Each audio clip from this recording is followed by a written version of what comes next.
And we're back with the Hot Mic Show live from Los Angeles. I'm Bill Whittle, and also live from Los Angeles, just a little bit down the street, is our friend Mike Knowles, host of the brand new Mike Knowles Show over on Daily Wire, and an old friend and somebody who, like me, lives out here amongst these creatures. We're both, you know what we are, Mike? We're daywalkers is what we are. We're vampires that slay vampires. You know, we both have come from this kind of culture. We know what they are. We know how they think.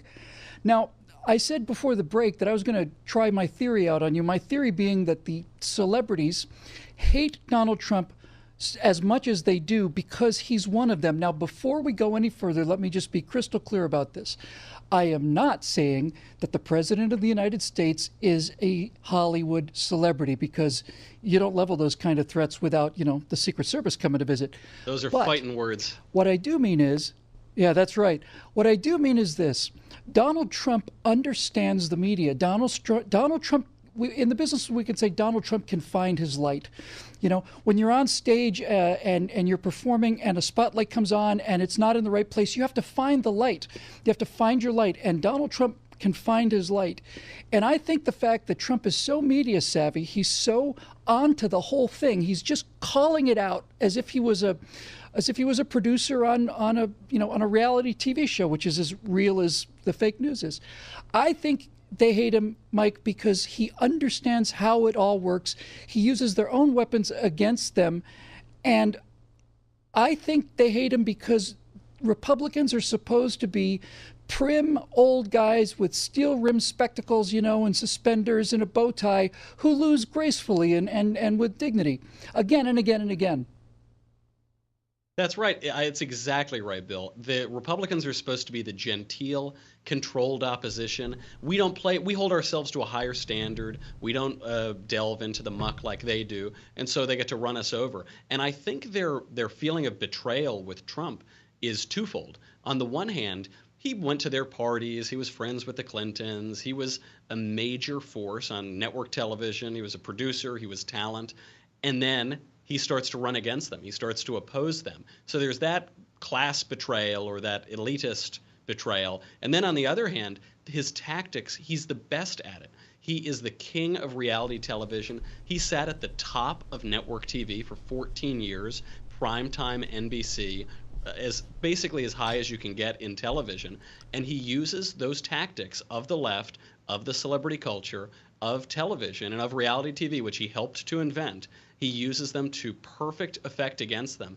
I think there's that ideological betrayal, that class betrayal, but then this feeling that he's a tidal wave, and they put up Hillary Clinton, a totally corrupt, incompetent candidate, against him, and she just gets run over by the Trump train. Mike, you just hit a term that I had not really thought about before. It's pretty much what I was talking about, but it's very clear. You know, when Franklin Delano Roosevelt was elected, he was a blue blood. He's connected to his cousins with the former President Teddy Roosevelt. He was a very, very wealthy, very, very well connected, very well educated East Coast elitist. And when he became president and started all these programs for common people, which I think were catastrophic, but nevertheless, he was called a traitor to his class. He was a traitor to his class and to his station. I think you got it exactly right. I think that Donald Trump is a traitor to his class, that see it as a class betrayal. And the class is not money. The class is celebrity. He's a celebrity. He's got his picture taken with Hillary Clinton. They're friends with the Clintons. He's at fundraisers. He's at cocktail parties. He lives in Manhattan, for God's sake. He lives in Manhattan in a skyscraper. And now he's out there rallying the filthy, unwashed, knuckle-dragging, racist masses out there between, you know, Santa Monica and the Bronx. And I think country. They look at him as if he's just basically turned his coat and let all the secrets out.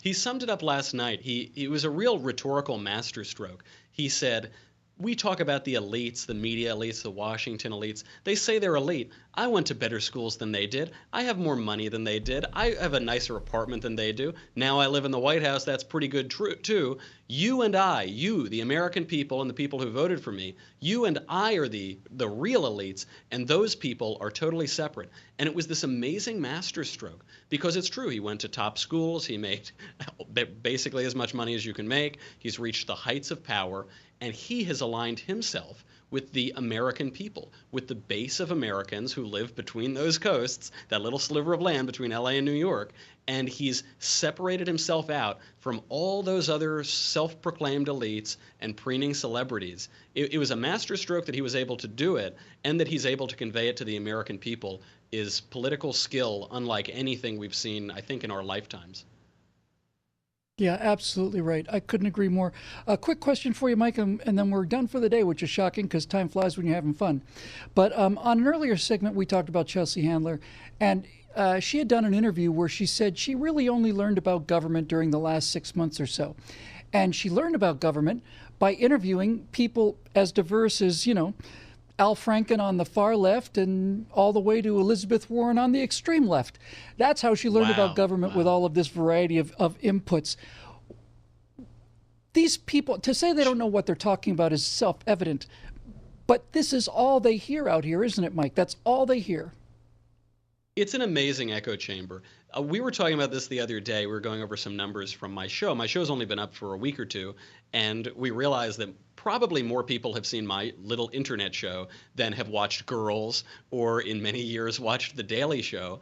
But the people on the coasts, the people who write the news, the so-called news coverage, and who are supposed to be the thought leaders, they are among that very small group of people who watch these preening, extreme, ridiculous shows. And so they think that the whole country is enamored of Jon Stewart or is enamored of Lena Dunham. And it is such a self-segregated portion of the population that they can't understand the American people, and they don't even understand that the vast majority of these American people hold them in the news media and in the celebrity class with as much contempt as the celebrity class holds the American people.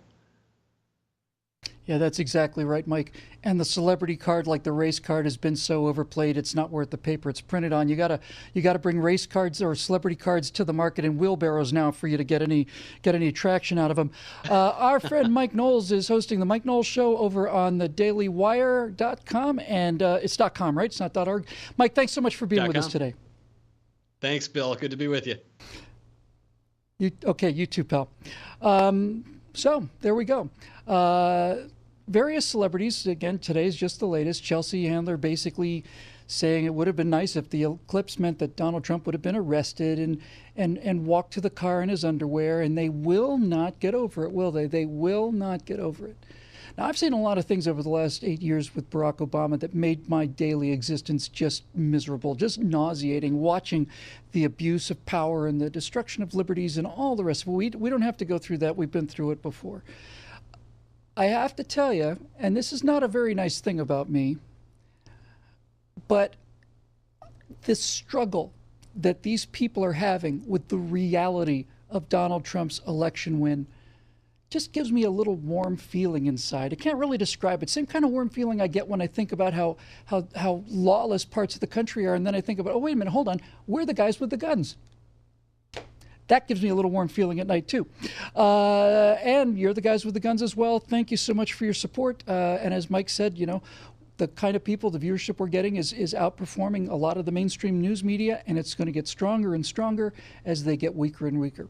I'm Bill Whittle. This is the Hot Mike Show. We'll see you tomorrow right here on NRATV.